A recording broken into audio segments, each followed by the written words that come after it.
my own best friend. When the test results arrived, my son was sobbing, thinking his late mother had been a cheater. He didn't know that the envelope didn't contain the death of my reputation, but a death warrant for his marriage. One I had signed myself with a single stolen toothbrush. At 68, you expect to spend your golden years in peace. You don't expect to be treated like a squatter in the house you paid off 30 years ago. But that's what happens when your only son marries a woman whose heart is made of ice and calculators. Mark used to be a good kid, but now he was just a puppet. My wife, Helen, was the soul of this family. When she passed away 2 years ago, a piece of me died with her. But for Tiffany, my daughter-in-law, Helen's death wasn't a tragedy. It was an opening. She saw a grieving old man and a big estate and started circling like a vulture. Within 6 months, she had convinced Mark that I was, quote, zero, and they moved in. Mark became a shadow, nodding along to whatever Tiffany whispered. She started small, moving my furniture to the basement and, quote, donating Helen's things. She talked about me in the third person while I stood right there in the kitchen. Life has a way of turning the tables when you least expect it. If you enjoy these kinds of real-life dramas and want to make sure you never miss a chapter of this reckoning, please consider subscribing to the channel. It really helps us share these truths. Tiffany didn't just want to live here. She wanted me out. The quote 3 became a daily interrogation. She was paranoid and started planting seeds of doubt in Mark's head, suggesting Helen hadn't been faithful. It was a sick game to force my hand. She thought she was trapping a senile old man, forgetting I spent 30 years as a detective. I've looked into the eyes of the coldest liars in the state, and I knew Tiffany's eyes better than she knew herself. She was about to play her final card, unaware she was handing me the keys to her own destruction. The atmosphere at the dinner table was thick enough to cut with a steak knife. We were sitting at the heavy oak table Helen had polished for 40 years. Tiffany sat at the head, my seat, sipping wine with a smug grin. Mark was staring at his plate, avoiding my eyes. I could feel something coming. Tiffany didn't do quiet dinners. She did ambushes. She started, her voice sounding like a fake luxury car commercial. I kept chewing my pot roast, staring her right in the eyes. I knew where this was going, but I wanted her to say it. I wanted her to dig the hole herself. Mark shifted uncomfortably in his chair, but he remained silent, like a well-trained dog. She continued, leaning forward until her face was inches from mine. The air left the room. To insult Helen's memory, to suggest she was unfaithful while she was resting in her grave, was the ultimate betrayal. Tiffany wasn't just asking for a test. She was trying to spit on my wife's grave to justify her greed. She looked at me, expecting me to explode or cry. Instead, I took a slow sip of water. I felt that old detective spark ignite in my chest. I asked softly. She blinked, surprised by how easily I gave in. She thought she had won. She didn't realize that I was already thinking 3 steps ahead. The game was on, and she had no idea who she was playing with. That night, I didn't sleep. I just sat in my armchair, staring at the photo of Helen on my nightstand. I whispered. Tiffany thought she was the hunter, but she had just stepped into a trap set by a man who had spent his life studying human greed and the people give off when they think they are winning. For the next few days, I played the part of the broken, submissive old man perfectly. I let them talk down to me. I let them plan their, quote, 12 for my master bedroom as if I were already gone. But every time Greg, Mark's, quote, 13 came over, I was taking mental notes. I wasn't just watching them, I was profiling them. Mark was blind, blinded by his desire for a happy family and a wife he thought was out of his league. But I saw the way Greg and Tiffany interacted when Mark was in the other room. It wasn't just friendship. It was a shared secret. I saw a hand linger a second too long on a shoulder. I saw the way Tiffany's eyes lit up for Greg in a way they never did for my son. One afternoon, I walked into the kitchen silently. They didn't hear me. Greg was leaning over Tiffany at the counter, whispering something in her ear that made her giggle. "Just a little longer," she murmured. "Once the test results sideline the old man, we're home free." They jumped when I cleared my throat, but I just gave them a vacant, confused stare, pretending I hadn't heard a thing. I asked feebly. They laughed at me after I left the room, calling me under their breath. That was their biggest mistake. They thought age had dulled my mind, but it had only sharpened my patience. I knew now that the DNA test wasn't just Tiffany's way to get the house. It was her way to cover a much bigger lie. I didn't need to fight her. I just needed to let her own lies do the work. I just needed the right tools to help the truth along. And Greg's arrival gave me exactly what I needed. I decided to give them some rope to hang themselves. I told them I was going to visit Helen's grave for the afternoon, a place they knew I would stay for hours. In reality, I parked my car 2 blocks away and pulled out my tablet. I had installed a small, discreet security camera in the living room earlier that week, hidden inside a dusty old clock that Tiffany hadn't bothered to throw away yet. What I saw on that screen didn't just break my heart for my son. It turned my blood to ice. As soon as my car cleared the driveway, Greg was at the front door. He didn't even knock. Tiffany met him in the hallway, and the cold, businesslike mask she wore around Mark vanished instantly. "Is the old man gone?" Greg asked, his voice oily and confident. "He's at the cemetery. He'll be there for hours, crying over his saint of a wife," Tiffany laughed, leaning into him. They weren't just talking about the house anymore. They were talking about the, quote, 21. Greg complained about having to play the role of the supportive best friend to Mark, while Tiffany assured him that once I was out of the picture and the deed was transferred, they wouldn't have to hide anymore. "The DNA test is the key," she whispered. "Mark is so insecure, he'll believe whatever the lab says. Once we prove Arthur isn't reliable, Mark will sign anything I put in front of him. We'll have the house, the money, and each other." I watched them share a glass of wine, my wine, celebrating a victory they hadn't even won yet. Greg even made a joke about Leo, my grandson, looking more like him than Mark. That was the moment I stopped feeling any pity for what I was about to do. They weren't just greedy, they were cruel. I had all the confirmation I needed. It wasn't just an affair, it was a total takeover of my family's life. I closed the tablet, my hands steady. The detective in me was gone. Only the father remained, and a father protects his own, even if his son is too blind to see the knife at his back. The next step required precision. I didn't need a complex laboratory to get what I wanted. I just needed a moment of their arrogance. Greg had stayed over for dinner again, acting like the supportive brother my son needed during this difficult time of questioning my heritage. After dinner, Greg went to the guest bathroom to wash up before leaving. I waited by the door, listening to the water run. When he stepped out, he gave me a pitying pat on the shoulder. "Hang in there, Arthur. The truth will set everyone free," he said with a smirk that made my skin crawl. As soon as he walked back to the living room to say goodbye to Tiffany and Mark, I slipped into the bathroom.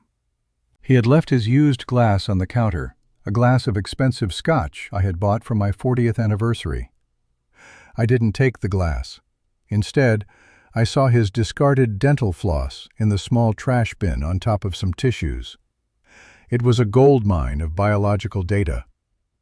I carefully used a pair of tweezers to place the samples into a sterile plastic bag I had hidden in my pocket. My heart was pounding, not out of fear, but out of a cold, calculated excitement. This was the missing piece. Tiffany was so focused on my DNA that she never considered I would be hunting for someone else's. I spent the rest of the evening in the basement, where I kept my old investigative files. I looked at the DNA collection kit Tiffany had proudly placed on the kitchen counter earlier. It was one of those high-end, at-home kits that you mail back to a lab. She had already filled out the paperwork for Arthur and Mark. She was so certain of the outcome. I looked at the sterile swabs inside the kit. Tiffany thought she was so smart, but she was playing a game with a man who had spent 3 decades seeing through people's best-laid plans. I sat there in the dim light, the baggie with Greg's sample in my hand, and I realized that by tomorrow morning, the fate of everyone in this house would be sealed. I wasn't just defending my name anymore. I was preparing to burn down a house built on lies. The trap was set, and all I had to do was wait for the sun to rise. The morning of the test arrived with a gray, oppressive sky. Tiffany was buzzing with a twisted kind of excitement, acting like a gracious hostess while she laid out the DNA kits on the breakfast bar. She had even made a, quote, 30 brunch, though the only thing being celebrated was her anticipated victory. Mark looked like he hadn't slept in a week. He was pale, his hands shaking as he reached for his coffee. He looked at me with a mix of guilt and desperation, but he still didn't say a word to stop her. Tiffany said, her voice chirpy and sharp. She handled the swabs like they were sacred relics. First, she did Mark, then she turned to me. I sat there, playing the role of the defeated patriarch, my shoulders slumped. As she rubbed the swab against the inside of my cheek, she leaned in and whispered. I didn't flinch. I just looked past her, at the clock on the wall. As soon as she went to the kitchen to get the sealing envelopes, I saw my opening. Mark had stepped out to the porch to take a nervous phone call.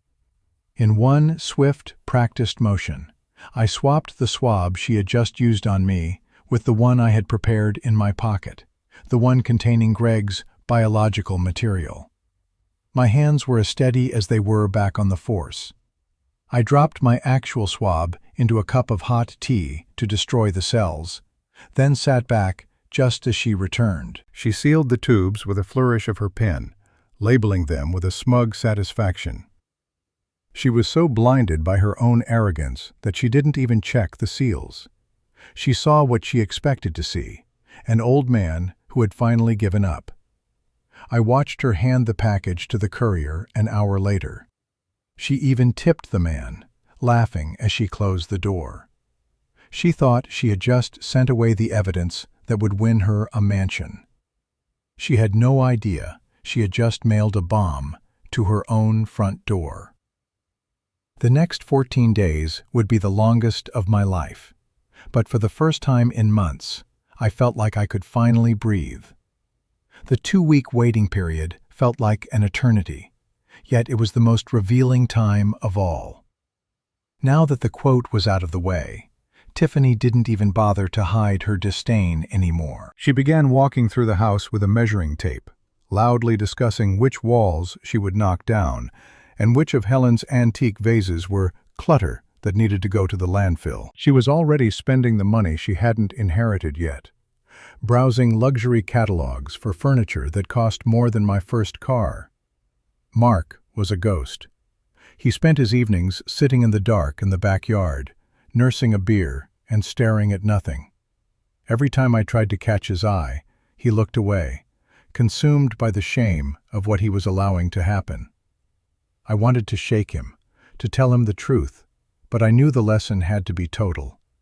If I stopped it now, he would always wonder. He needed to see the monster Tiffany truly was when she thought she had total power. Greg was over almost every night now. He and Tiffany would sit in the kitchen, laughing and whispering, while Mark was just rooms away. They spoke about me as if I were already a memory. I heard Tiffany tell Greg one night, while I stood in the shadows of the hallway. Greg's laughter was a low, guttural sound that made my fists clench. I spent my time quietly packing a small suitcase, not because I was leaving, but because I was preparing for the aftermath. I moved my most precious photos of Helen and my old police commendations to a safe deposit box. I was clearing the battlefield. Tiffany saw me carrying boxes and smirked, thinking I was finally accepting my defeat. She even had the audacity to offer me a quote, "38 suitcase from the attic," she said with a wink. She had no idea that while she was measuring the windows for new curtains, I was measuring the distance to her total social and financial ruin. The tension in the house was a physical weight, a ticking clock that only I knew was about to hit zero. The morning the results arrived, the silence in the house was deafening. A thick, white envelope sat on the kitchen island like a live grenade. Tiffany was already there, her fingers twitching with anticipation. She had invited Greg over, quote, 40, but we all knew he was there to witness my eviction. Mark stood by the window, his back to us, looking like a man waiting for a blindfold before a firing squad. Tiffany whispered, her voice trembling with a dark kind of joy. She didn't grab it herself, she wanted Mark to do it. She wanted him to be the one to officially discard his own father. "Mark, honey, come on. Let's get the truth out in the open." Mark turned around slowly. His eyes were bloodshot. He walked to the island and picked up the envelope. I sat in my usual chair, as calm as a frozen lake. I watched Greg lean against the counter, a smug, arrogant grin plastered on his face. He even winked at Tiffany when he thought I wasn't looking. They were so certain. In their minds, I was already a homeless old man. Mark tore the top of the envelope. The sound of paper ripping felt like a gunshot in the quiet room. He pulled out the multi-page report. Tiffany was hovering over his shoulder, her eyes scanning the lines of text frantically. She barked, her polite mask finally slipping off entirely. Mark's eyes moved down the page. Suddenly, he stopped breathing. His face went from pale to a ghostly white, then to a deep, bruised purple. He didn't say a word. He just stared at the paper, as if it were written in a dead language. "Well?" Tiffany prompted, reaching for the paper. "Tell him, Mark. Tell Arthur he's not your father, so we can finally move on with our lives." Mark didn't give her the paper. He looked at me, then at Greg, then back at the report. A single tear rolled down his cheek. But it wasn't a tear of sadness. It was the beginning of a volcanic rage. "The results are 0%, Mark choked out, his voice cracking. "It says there is 0 chance that the man who provided this sample is my father." Tiffany let out a triumphant shriek. "I knew it. I knew Helen was a liar. You hear that, Arthur? You're a stranger in this house. Get your things and get out." I didn't move. I just looked at Mark and said very quietly. The room went ice cold as I stood up, the old detective finally stepping back into the light. The silence that followed was suffocating. Tiffany was still grinning, but Mark was shaking so hard the paper rattled like dry leaves. He looked at the second page, the one I had requested as a quote, 50 with our grandson, Leo. Tiffany's smirk began to falter as she saw the confusion on Mark's face turn into pure, unadulterated horror. Tiffany asked, her voice losing its edge. Mark looked up at Greg, his best friend, then back at the paper. Mark said, his voice a low, dangerous growl. Tiffany's face turned the color of ash. I said, standing up and towering over the table. The explosion was instant. Mark lunged across the table, not at me, but at the man he had called his brother for a decade. Greg didn't even try to deny it. He just backed toward the door, his hands up in a pathetic gesture of defense. Tiffany fell into a chair, gasping for air, her world collapsing in a matter of seconds. "You brought this into my house," I shouted over the chaos. "You insulted my wife, you tried to steal my home, and you betrayed your own husband with his best friend. The test you demanded just proved you are exactly what I thought you were. A fraud. I pulled a folder from under my chair. These are the eviction papers, for both of you. And the footage from the living room clock? It's all ready with a divorce attorney. You wanted the truth to set you free, Tiffany. Well, now you're free. Free of this house, free of my money, and free of this family. Get out. The aftermath was like watching a controlled demolition. Greg fled the house before Mark could do something he'd regret, and Tiffany spent the next hour screaming and crying, blaming everyone but herself. It didn't matter. The locks were changed by sunset. My son was broken, and as much as it hurt to see him that way, the blindfold was finally off. We spent the next few months cleaning the house, not just the dust, but the toxic energy they left behind. Mark moved into a small apartment to start over, and finally began the long process of becoming a man who stands on his own 2 feet. We talk every day now, and for the first time in years, he actually listens. As for me, I didn't sit in that basement and wither away. I sold that big, empty house filled with ghosts and bought a small cabin near the lake, just like Helen and I had always planned. I started a small woodworking business, making furniture with the same care Helen used to polish that old oak table. My hands are busy, my mind is clear, and for the first time since my wife passed, I feel the sun on my face. I defended Helen's honor. I saved my son from a life of lies, and I reclaimed my own dignity. Looking back at the rubble of their lives, I don't feel a hint of guilt. I simply provided the truth they were so desperate to find. Do you think I went too far by using Greg's DNA? Or did they get exactly what they deserved? What would you have done if you were in my shoes and your own family turned on you like vultures? If you enjoyed this story of justice and redemption, make sure to hit that subscribe button so you never miss another incredible reckoning. Don't forget to drop a like and leave a comment below with your thoughts. I read every single one of them. The end. Thank you for listening.